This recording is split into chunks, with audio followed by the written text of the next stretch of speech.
Hey guys, in this video, we're going to go over how to paper trade on Webull. First thing I want you to do is just launch the Webull app. Here, you should see paper trade, okay? I want you to go ahead and click on it, and you'll see your paper trade, your account value right here, your buying power. Here, usually the trade option. I want you to click on the trade option, and then what I need you to do is just go ahead and search up any symbol name that you want, right? So let's do this one, for example. Here's a whole chart. Now, if you go ahead and scroll down, you'll see the order section, right, to paper trade.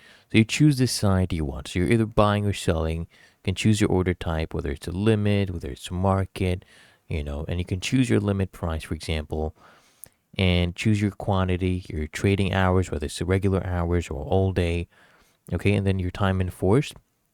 And then what you want to do at the end, right, you go ahead and hit paper trade right here.